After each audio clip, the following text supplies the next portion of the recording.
Então, fazendo um contraponto aí, o Rodrigo, ele tem razão, né? Quando a gente vai ver que você tem pessoas que são favoráveis à boa coexistência, né, de todos os lados, e ainda que haja judeus e cristãos e muçulmanos e qualquer tipo de pessoa com perfil complicado, existe uma maneira de encarar a vida. E nesse sentido, agora eu vou dizer até uma coisa meio complicada: tira a religião do cenário, coloca o tipo de sociedade que se constrói.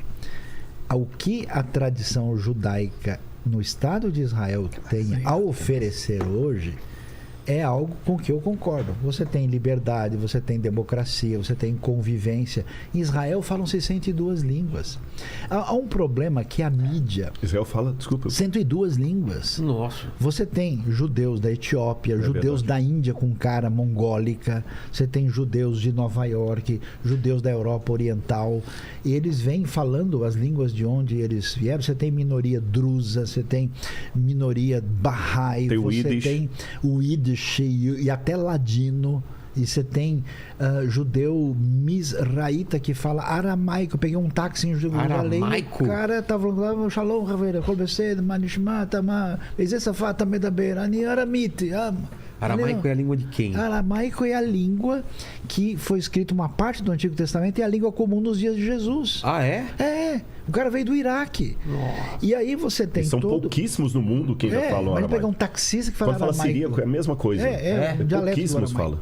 Então, uma coisa... E aí o que acontece? Esse Israel com 2 milhões de árabes cristãos, árabes muçulmanos radicais, árabes muçulmanos mais laicos e abertos para a convivência, esse país com 60% de deserto, do tamanho de Sergipe, os caras chegaram lá cheirando Auschwitz e saíram da Polônia com menos 30 abaixo de zero, onde eles vendiam roupas e tinham lojas, foram jogados no deserto. Uma geração depois, os caras estão plantando alface no deserto, eles criaram tomate cereja, eles criaram o pimentão colorido, porque existe uma cabeça que é voltada para uma civilização de construção da realidade. E eu, por exemplo, se eu vou para Israel e eu sou de tradição evangélica, chego num lugar, o lugar que é de tradição protestante é respeitado. Está ali, não. Olha, o lugar muçulmano é respeitado.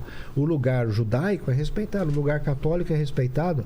Então, Israel é um país judeu, mas é um país aberto para todo mundo. Eu não queria que nenhuma tradição religiosa dominasse Jerusalém e tomasse para ela. Agora você não pode entrar aqui. Exato. Por que o Estado de Israel é aceitável? Porque ele compartilha dos valores que eu tenho. Israel, nessas condições, ultrapassou em renda per capita o Japão, a Grã-Bretanha e ultrapassou a França. Isso, qual é o grande ponto de... O que Israel vende? Inteligência. Como e assim? não é limitada. Mas vende inteligência. Mas em forma do quê? De tudo quanto é coisa. Softwares, aplicativos. O Waze de lá, né? Exato, é o Startup Nation. Porque é uma mentalidade que bebe das águas da Bíblia e que produz tecnologia, ciência, educação.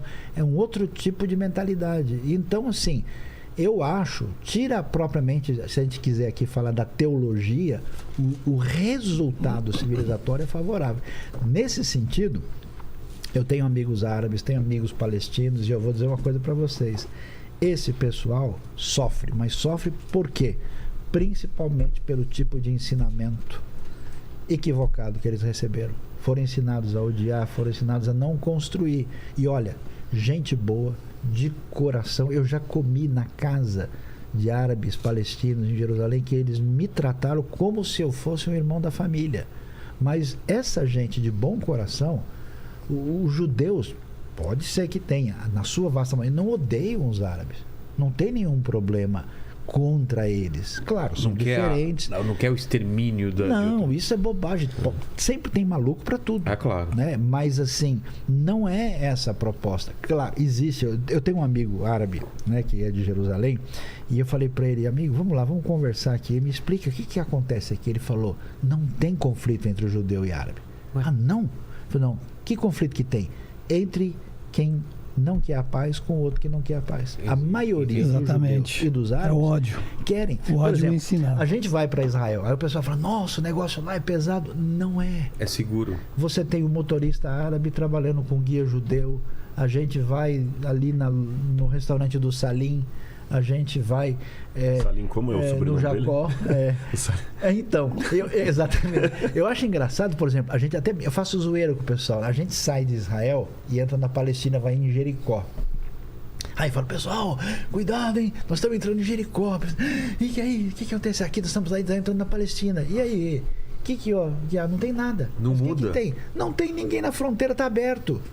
Passa quem quer.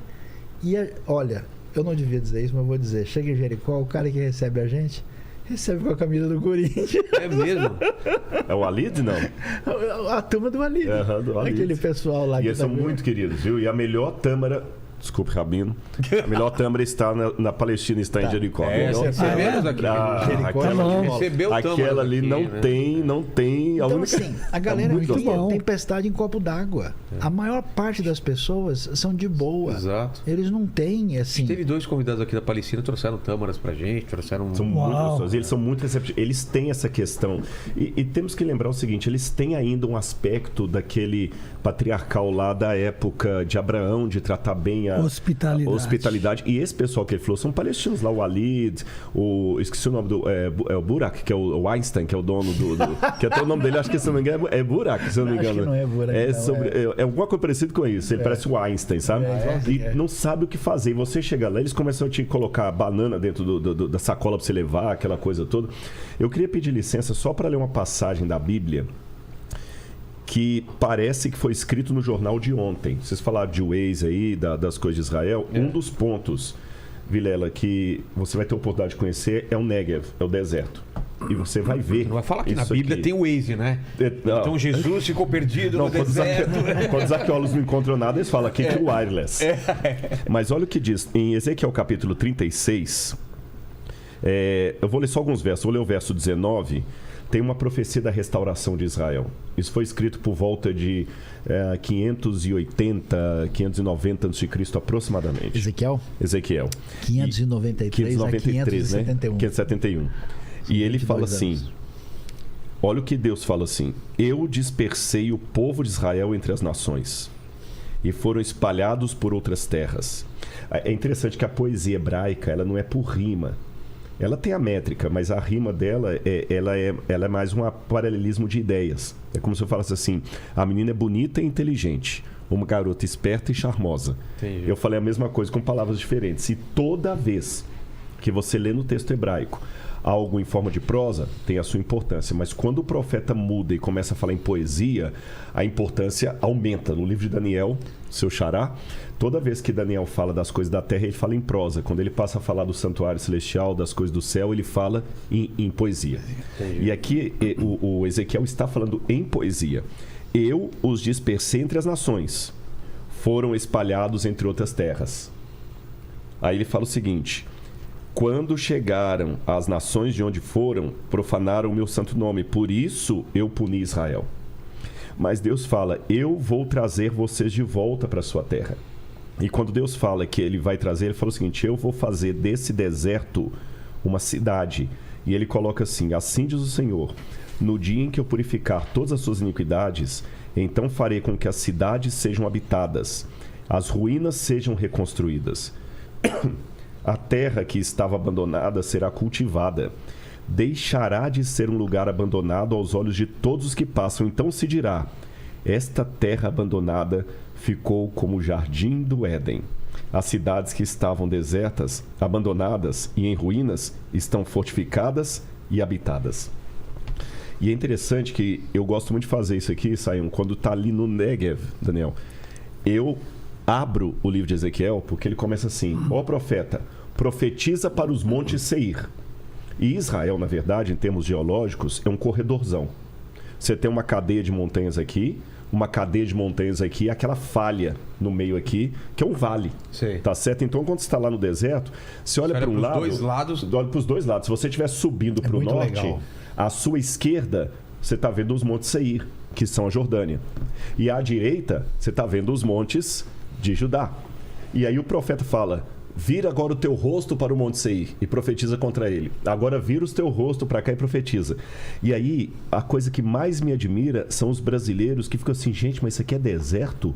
Porque você tem uma cidade como Eilat, que a cidade tem shopping center, tem hotel 5 estrelas, tem tudo lá, é no meio do deserto. É a Miami. Você vai subindo, tem aeroporto, deserto. Ele fala, cidades que eram desabitadas, as pessoas falam, parece um jardim do Éden. E você vê a plantação que tem ali. Isaías 35, o deserto florescerá. Florescerá. Você vê a plantação que eles têm, por exemplo, de tamareiras, de cebola e o tomate cereja.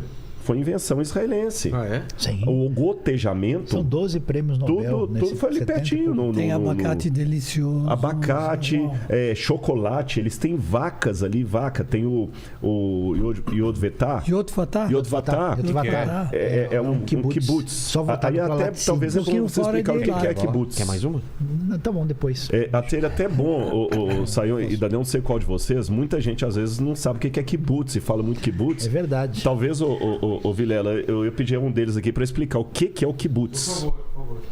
Aliás, seria bom a gente então entender essa mentalidade, né? Porque o kibbutz é uma das marcas daquilo que a gente vê na cultura bíblica que está enraizada na maneira de viver de um judeu, que é o valor inestimável da comunidade, né? Até uma criança judia, ela cresce cantando Zenermad Zenaim Imosim Dvarim Beyachad Mishehu Acher.